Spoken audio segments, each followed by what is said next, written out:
บอกก็รู้ว่าเธอไม่มีฉันเหลืออีกแล้วในใจจริงมันเป็นอย่างไร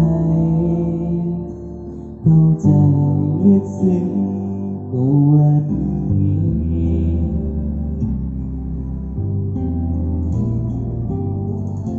อยากจะบอกคำว่ารักอยากจะสุดรักเธอไว้เพื่อทำทุกอย่างที่ตัวฉันทำได้แต่มันก็สายไปแล้วใช่ไหม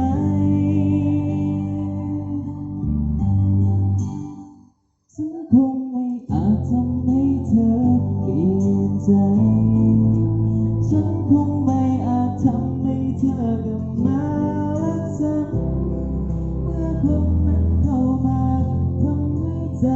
เธอหวั่นไหวรักเขาสักง่ายได้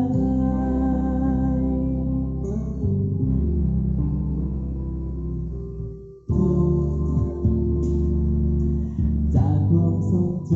ำฝังในใจอยากจะหยุดเวลาเอาไว้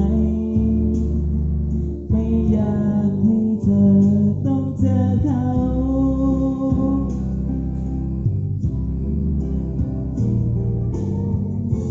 อยากจะบอกคำว่ารักอยากจะสุดรักเธอไว้เพื่อทำทุกอย่างที่ตัวฉันทำได้แต่มันก็สายไปแล้วใช่ไหมฉันคงไม่อาจทำให้เธอเปลี่ยนใจ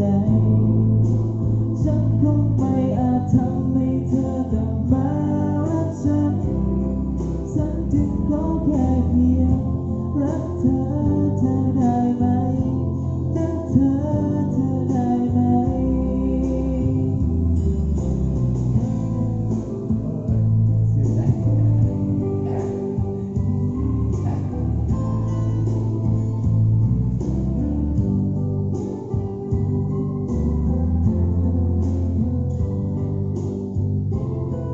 ไม่ได้ก็สู้ๆนะ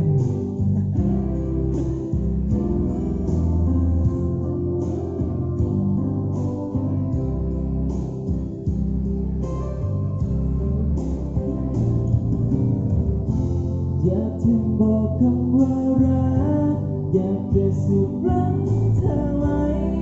เพื่อทำทุกอย่างที่ตัวฉันทำได้แต่มันก็สายไปแล้วใช่ไหมฉันคงไม่อาจทำให้เธอเปลี่ยนใจฉันคงไม่อาจทำให้เธอกลับมารักฉันฉันจึงขอแค่เพียงรักเธอได้ไหมรักเธอได้ไหมฉันคงไม่อาจทำให้เธอเปลี่ยนใจฉันคงไม่อาจทำให้เธอกลับมารักฉันฉันจึงขอแค่เพียงรักเธอได้ไหมรักเธอตลอดไป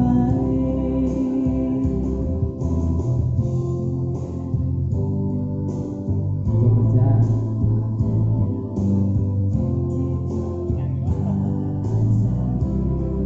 ฉันจึงขอแค่เพียงรักเธอ